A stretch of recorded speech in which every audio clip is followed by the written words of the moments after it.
नमस्कार बच्चों, आज हम कक्षा 12वीं के व्यवसाय अध्ययन विषय के बारे में पढ़ेंगे, जिसके अंतर्गत पाठ नंबर 7 है निर्देशन। ये एक नया अध्याय हम स्टार्ट करने जा रहे हैं। भाग 1 के अंतर्गत आता है विषय प्रवेश, जिसके बारे में आज हम पढ़ने जा रहे हैं। फिर हम पढ़ेंगे निर्देशन का अर्थ, निर्देशन की विशेषताओं के बारे में, निर्देशन का महत्व क्या है, इसके सिद्धांत क्या हैं और इसके तत्व क्या हैं।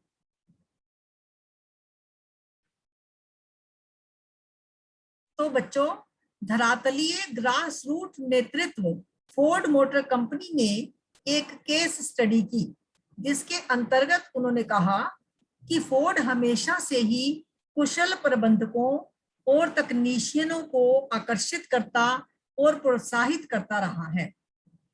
इस कंपनी में एजेंटों और नेतृत्वकर्ताओं के लिए ऐसा करने में वे असफल रहे। एक ऑटोमेकर की सांस्कृतिक पुनर्कल्पना के रूप में फोर्ड कंपनी बड़े स्तर पर उच्च उत्पादक बनी रही, उच्च उत्पादक कंपनी का नेतृत्व करती रही। ये व्यवसायिक योद्धाओं की एक सेना तैयार करती रही, जिसके पास अपूर्व साहस है, नया सोचने की क्षमता है, कुछ नया सार्थक करने का विश्वास है, चीजों को बदलने का साहस है। फोर्ड कंपनी, जो कि फोर्ड मोटर कंपनी कहलाती है, उसने अपनी वरिष्ठ प्रबंधन टीम में महत्वपूर्ण बदलावों की घोषणा भी की, क्योंकि वे अपने ऑटोमोटिव व्यवसाय को मजबूत बनाना चाहती थी, अपनी कंपनी की परिचालन फिटनेस में सुधार लाना चाहती थी और उभरते अवसरों को भुनाने के लिए रणनीति तैयार करना चाहती थी। फोर्ड के अध्यक्ष और सीईओ, जिनका नाम है जिम हैकेट, उन्होंने कहा कि फोर्ड दुनिया की सबसे भरोसेमंद गतिशील कंपनी बनने के अपने दृष्टिकोण की ओर बढ़ते हुए अपने व्यापार को मजबूत बनाने के लिए अनुभवी और प्रतिबद्ध है। उनका उद्देश्य अपने व्यापार का परिचालन करना, उसकी फिटनेस पर ध्यान देना, अपने उत्पाद में और अपनी ब्रांड में उत्कृष्टता लाना और अधिकतम लाभ के स्तर पर ले जाना है। अब हम विषय प्रवेश के बारे में जानकारी प्राप्त करेंगे। यह केस प्रबंधकीय कार्य के महत्वपूर्ण तथ्य को उजागर करता है। यह हमेशा संभव नहीं होता बच्चों कि खाली एकमात्र औपचारिक प्रभुत्व के द्वारा ही कर्मचारियों से उत्तम कार्य लिया जा सके। एक प्रबंधक के लिए यह बहुत जरूरी होता है कि वह नेतृत्व, अभिप्रेरणा और अपने अधीनस्थों को प्रेरित करने के लिए अलग अलग तरीकों का इस्तेमाल करे, विभिन्न तरीकों का प्रयोग करे जो कि उसके लिए उपयुक्त हो, सार्थक हो। ये विधियां, जिनकी वर्तमान अध्याय में चर्चा की गई है, सामूहिक रूप से इन्हें ही प्रबंधन की निर्देशन क्रिया के नाम से जाना जाता है। तो निर्देशन का अर्थ क्या है बच्चों? साधारणतः निर्देशन का अर्थ होता है निर्देश देने से, किसी को डायरेक्शन देना तथा व्यक्तियों के कार्य में मार्गदर्शन करने से होता है। हम अपने प्रतिदिन के जीवन में देखते हैं, हमारे सामने बहुत सी ऐसी स्थितियां आती हैं, परिस्थितियां आती हैं, जैसे उदाहरण के तौर पर कोई होटल प्रबंधक अपने कर्मचारियों को किसी कार्यक्रम को आयोजित करने के लिए डायरेक्शन देता है कि आपको फला कार्यक्रम का आयोजन करना है, इतने लोग आएंगे, इतने लोगों के खाने का इंतजाम करना है, इत्यादि इत्यादि। इसी प्रकार से स्कूल का एक अध्यापक अपने छात्रों को निर्देश देता है कि वे किस प्रकार अपने असाइनमेंट्स को पूरा करें, अपने होमवर्क को कंप्लीट करें। चलचित्र निर्देशक जो फिल्म बनाते हैं, हॉलीवुड, बॉलीवुड, ये लोग अपने कलाकारों को निर्देश देते हैं कि वे फिल्मों में किस प्रकार से अभिनय करें, इत्यादि। इन सभी स्थितियों में हम ये देखते हैं कि पूर्व निर्धारित उद्देश्यों की पूर्ति हेतु निर्देशन किया गया है। संगठन के प्रबंधन के संदर्भ में यदि हम देखते हैं तो निर्देशन व्यक्तियों को आदेश देने से संबंधित होता है, उनका मार्गदर्शन करने से संबंधित होता है, परामर्श देने से संबंधित हो सकता है, अभिप्रेरित करने से संबंधित हो सकता है तथा कुशल नेतृत्व प्रदान करने की वह प्रक्रिया है वह प्रोसेस है, वह विधि है जिसका उद्देश्य संगठन के उद्देश्यों की पूर्ति करना होता है। आप यहाँ अवलोकित कर सकते हैं कि निर्देशन मात्र संप्रेषण ही नहीं होता, अपितु यह बहुत सारे तत्वों को भी शामिल करते चलता है। जैसे इसके अंतर्गत पर्यवेक्षण भी आता है, अभिप्रेरणा आती है, नेतृत्व क्षमता भी आती है। सभी प्रबंधकों के द्वारा निष्पादित मुख्य प्रबंधकीय क्रियाओं में निर्देशन एक महत्वपूर्ण तत्व माना जाता है। निर्देशन एक ऐसी प्रबंधकीय प्रक्रिया है जो संस्था के पूरे कार्यकाल तक चलने वाली होती है, क्योंकि निर्देशन प्रत्येक स्टेज पर अनिवार्य होता है। प्रत्येक स्तर पर निर्देशित करना एक अनिवार्य क्रिया मानी जाती है। अब हम देखेंगे निर्देशन की मुख्य मुख्य विशेषताओं के बारे में। निर्देशन की मुख्य विशेषताओं की चर्चा इस प्रकार करते हैं। नंबर 1, निर्देशन क्रिया को प्रारंभ करती है। निर्देशन एक मुख्य प्रबंधकीय कार्य होता है। एक प्रबंधक को इसका निष्पादन अन्य क्रियाओं जैसे कि नियोजन करना, संगठन, नियुक्तिकरण और नियंत्रण इत्यादि के साथ ही संगठन में अपने उत्तरदायित्व का निर्वाह करते हुए ही चलना पड़ता है।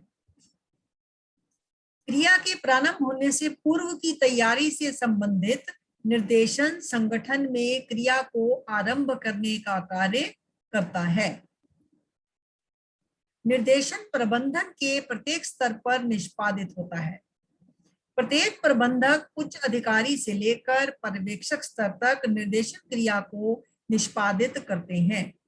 जहां भी अधिकारी अधीनस्थ संबंध होते हैं, वहां निर्देशन की प्रक्रिया स्वतः ही चलायमान होती है। निर्देशन एक निरंतर चलने वाली प्रक्रिया होती है। निर्देशन एक सतत प्रक्रिया होती है, संगठन के पूरे कार्यकाल में चलती है, बिना ध्यान में रखे कि कोई व्यक्ति प्रबंधकीय पदों पर कार्यरत है या नहीं है। हम एग्जाम्पल के तौर पर, उदाहरण के तौर पर देख सकते हैं कि इंफोसिस कंपनी, जो कि एक बहुत बड़ी इंफॉर्मेशन से रिलेटेड, टेक्नोलॉजी से रिलेटेड कंपनी है, टाटा, भेल, बीएचईएल, एचसीएल जो कि कंप्यूटर निर्माता है, कंप्यूटर कंपनी है, जैसी संस्थाओं में प्रबंधक बदल सकते हैं, परंतु निर्देशन की प्रक्रिया निरंतर चलती रहती है, रुकती नहीं है, क्योंकि बिना निर्देशन दिए, बिना किसी डायरेक्शन के संगठनिक क्रियाएं आगे नहीं चल सकती। निर्देशन ऊपर से नीचे की तरफ प्रवाहित होता है। निर्देशन पहले उच्च स्तर पर आरंभ होता है और फिर वह संगठनिक अनुक्रम के द्वारा नीचे की दिशा में प्रवाहमान होता है। इससे तात्पर्य क्या है बच्चों?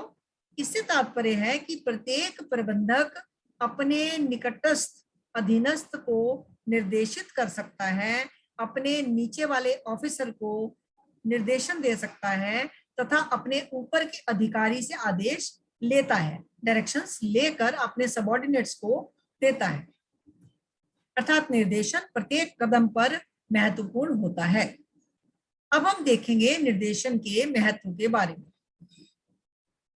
निर्देशन का महत्व इस तथ्य से समझा जा सकता है कि संस्था को प्रत्येक कार्य का आरंभ केवल निर्देशन द्वारा ही किया जाता है। निर्देशन व्यक्तियों को समान उद्देश्यों की पूर्ति हेतु एकत्रित करती है।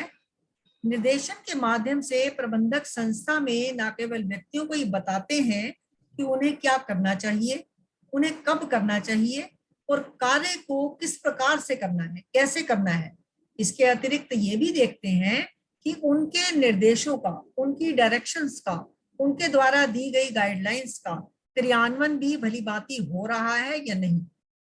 ज्यादातर ये संगठन के प्रभावपूर्ण कार्य निष्पादकता में एक महत्वपूर्ण कारक के तौर पर कार्य करता है। वे बिंदु जो निर्देशन के महत्व पर बल देते हैं, उनका विवरण इस प्रकार है। संगठन में व्यक्तियों के कार्य को शुरू करने के लिए निर्देशन सहायक होता है, जो संस्था के वांछित उद्देश्यों की पूर्ति हेतु किए जाते हैं।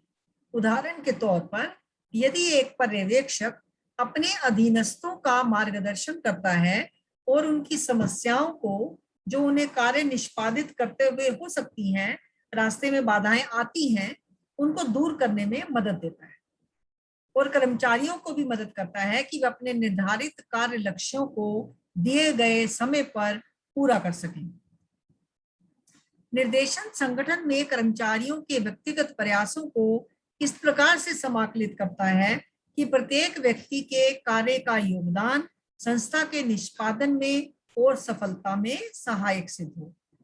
इस प्रकार ये सुनिश्चित करना कि प्रत्येक व्यक्ति का कार्य संगठन के लक्ष्यों को पूरा करने हेतु ही हो।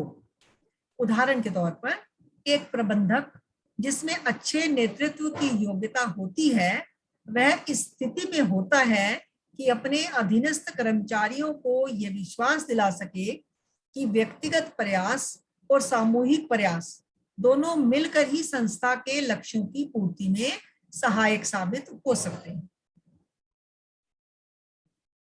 निर्देशन कर्मचारियों का मार्गदर्शन करता है। इससे फायदा क्या होता है? इससे लाभ ये होता है कि वे अपनी क्षमताओं और योग्यताओं को पूर्णतया उपयोग में ला सकते हैं।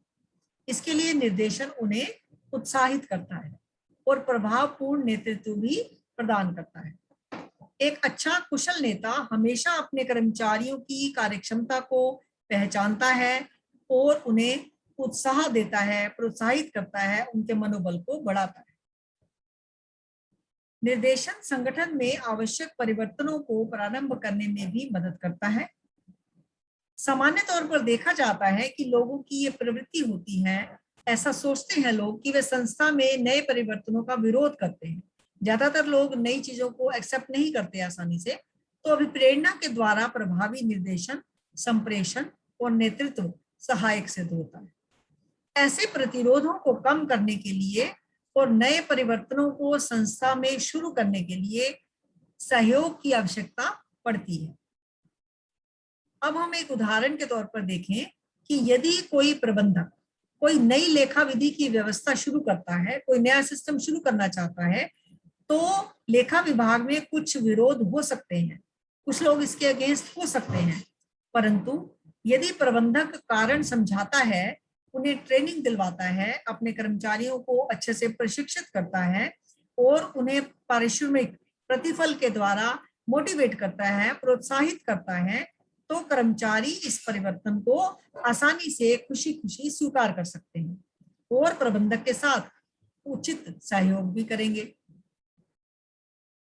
प्रभावी निर्देशन संस्था में स्थिरता लाता है और संतुलन बनाए रखने में भी सहायक सिद्ध होता है, क्योंकि ये आपसी सहयोग और प्रतिबद्धता को लोगों के बीच बढ़ाने का कार्य करता है और विभिन्न समूहों, क्रियाओं तथा विभागों के बीच संतुलन बनाए रखने में भी सहायक सिद्ध होता है। अब हम पढ़ेंगे निर्देशन के सिद्धांतों के बारे में। अच्छा और प्रभावी निर्देशन प्रदान करना एक चुनौती भरा कार्य होता है, क्योंकि इसमें बहुत सी जटिलताएं आती हैं, बहुत सी समस्याएं आ सकती हैं, बाधाएं हो सकती हैं। एक प्रबंधक को उन सभी व्यक्तियों के साथ जो कि अलग अलग पृष्ठभूमि से आते हैं, अलग अलग बैकग्राउंड होती है, जिनकी पारिवारिक पृष्ठभूमि अलग हो सकती है, घर का माहौल अलग हो सकता है, वातावरण पृथक हो सकता है, उनसे संबंध स्थापित करना पड़ता है और ये निर्देशन की प्रक्रिया को सरल नहीं बल्कि जटिल बना देता है। कुछ निर्देशन के मार्गदर्शक सिद्धांत हैं जो कि निर्देशन की प्रक्रिया में सहायक सिद्ध हो सकते हैं। इन सिद्धांतों का संक्षिप्त ब्यौरा इस प्रकार है। नंबर 1, अधिकतम व्यक्तिगत योगदान। ये सिद्धांत इस बात पर बल देता है कि निर्देशन की तकनीकें सभी व्यक्तियों को संस्था में सहायता दें कि वे अपनी संभावित क्षमताओं का अधिकतम योगदान उद्देश्य की पूर्ति के लिए कर सकें।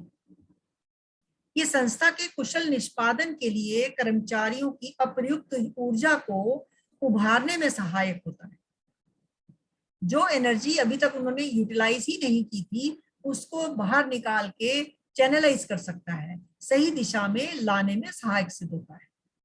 उदाहरण के लिए एक अच्छी अभिप्रेरणा नियोजन, वित्तीय और गैर वित्तीय प्रतिफलों सहित कर्मचारियों को प्रोत्साहित कर सकती है, अच्छा कार्य करने हेतु प्रेरित कर सकती है, ताकि वे संस्था के लिए अपने अधिकतम प्रयास कर सकें और संस्था की उत्पादकता को बढ़ाने में सहयोग दे।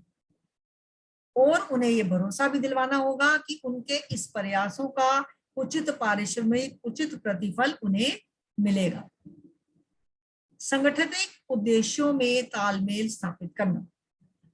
ज्यादातर हम देखते हैं कि कर्मचारियों के व्यक्तिगत उद्देश्यों और सांगठनिक उद्देश्यों में आपस में द्वंद्व होता है, आपस में एकता का भाव नहीं होता, सामंजस्य नहीं बैठता।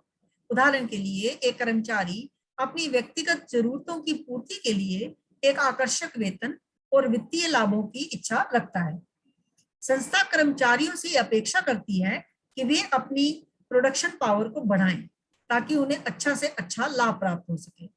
परंतु अच्छा निर्देशन इन दोनों के बीच एक तालमेल, एक संतुलन बिठाता है और कर्मचारियों को ये विश्वास दिलाता है, ये भरोसा दिलवाता है कि कार्यकुशलता और पारिश्रमिक दोनों ही एक दूसरे के पूरक हैं। आदेश की एकता। यह सिद्धांत इस बात पर बल देता है कि कर्मचारी को केवल एक ही उच्च अधिकारी से आदेश मिलने चाहिए। यदि आदेश एक से अधिक अधिकारियों से मिलते हैं तो ये भ्रांति की स्थिति पैदा हो जाती है, एक दुविधा की स्थिति पैदा हो जाती है, जिसके फलस्वरूप संस्था में द्वंद्व हो जाता है और अव्यवस्था फैलती है, मिसमैनेजमेंट का माहौल बनता है। आदेश की एकता इस सिद्धांत के पालन से प्रभावी निर्देशन सुनिश्चित होता है। निर्देशन तकनीकों की उपयुक्तता अर्थात औचित्य। ये सिद्धांत हमें बताता है कि नेतृत्व की तकनीकों का प्रयोग करते समय कर्मचारियों की आवश्यकताओं, उनकी योग्यताओं, उनका दृष्टिकोण, इन सभी स्थितियों का ध्यान रखना अनिवार्य होता है।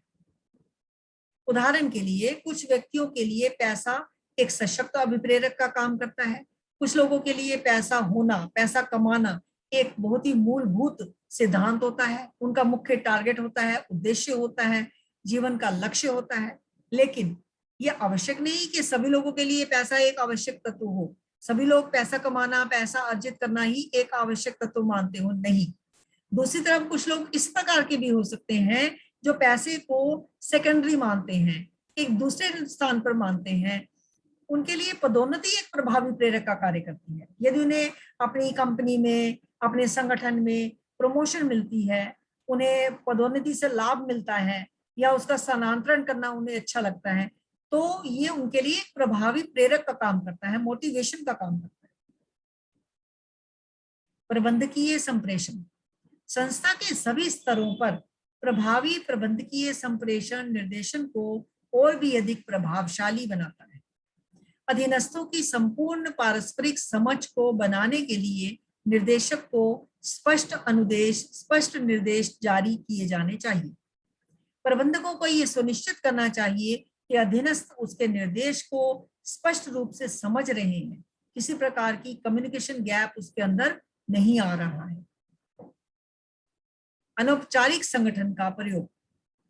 एक प्रबंधक को यह समझाना चाहिए, यह भी समझना चाहिए कि प्रत्येक औपचारिक संगठन के अंतर्गत ही अनौपचारिक समूह और संगठन पाए जाते हैं। उन्हें इसे पहचान कर उन संगठनों का समुचित प्रयोग प्रभावशाली निर्देशन हेतु करना चाहिए। नेतृत्व। कर्मचारियों का निर्देशन, उनका समय प्रबंधक को एक अच्छे नेतृत्व का प्रदर्शन करना चाहिए, क्योंकि ये अधीनस्थों को बिना उनके बीच किसी असंतोष की भावना के सकारात्मक रूप से प्रभावित करता है। अनुसरण करना, पालन करना। केवल आदेश दे दिया इतना ही काफी नहीं होता। प्रबंधक को निरंतर पुनर्निरीक्षण के द्वारा यह अनुसरण करना चाहिए कि उनके आदेशों का यथावत पालन हो भी रहा है कि नहीं, उन्हें किन कठिनाइयों का सामना करना पड़ रहा है। यदि जरूरत समझे तो उसमें उपयुक्त संशोधन या परिवर्तन भी किया जा सकता है। अब हम पढ़ेंगे निर्देशन के तत्वों के बारे में।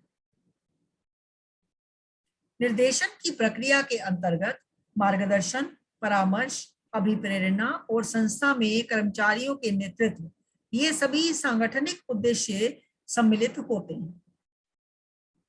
उदाहरण के तौर पर, एक पर्यवेक्षक कर्मचारी को मशीन पर उसे क्या क्रियाएं करनी है ये समझाता है।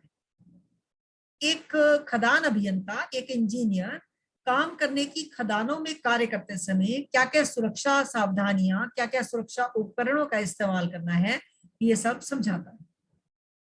एक प्रबंध निर्देशक कंपनी के लाभ के बारे में अपने प्रबंधक के योगदान के लिए उसके लाभ में क्या भागीदारी होगी, इसको घोषित करता है। और एक प्रबंधक कार्य के निष्पादन में भूमिका निभाकर, अच्छी भूमिका निभाकर अपने कर्मचारी को अभिप्रेरित करता है, अच्छा प्रॉफिट कमाने के लिए, उत्पादक क्षमता को बढ़ाने के लिए मोटिवेट कर सकता है। ये सभी उदाहरण जो आपने देखे बच्चों, ये निर्देशन से संबंधित हैं। उन्हें हम विस्तृत तौर पर 4 वर्गों में बांट सकते हैं, जिन्हें निर्देशन के तत्व कहा जाता है। ये तत्व इस प्रकार हैं। निर्देशन के मुख्य तत्व 4 होते हैं।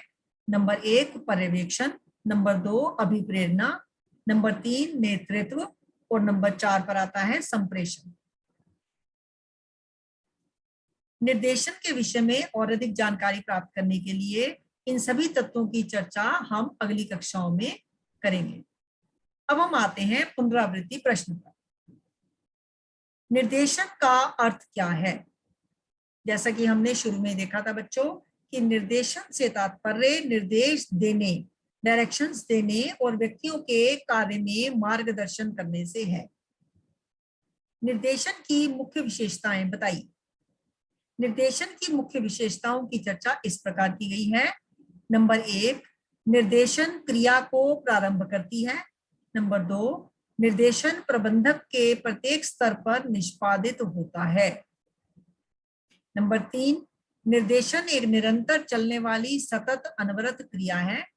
नंबर 4, निर्देशन ऊपर से नीचे की तरफ प्रवाहित होता है। निर्देशन के सिद्धांतों के बारे में बताइए। तो इसका उत्तर है बच्चों, अधिकतम व्यक्तिगत योगदान, संगठनिक उद्देश्यों में तालमेल स्थापित करना, आदेश की एकता होनी अनिवार्य है और निर्देशन तकनीकों की उपयुक्तता। प्रबंधकीय संप्रेषण, अनौपचारिक संगठन का प्रयोग, नेतृत्व और अनुसरण करना। तो इस भाग में इतना ही, बाकी हम पढ़ेंगे अपने अगले अध्याय में। धन्यवाद।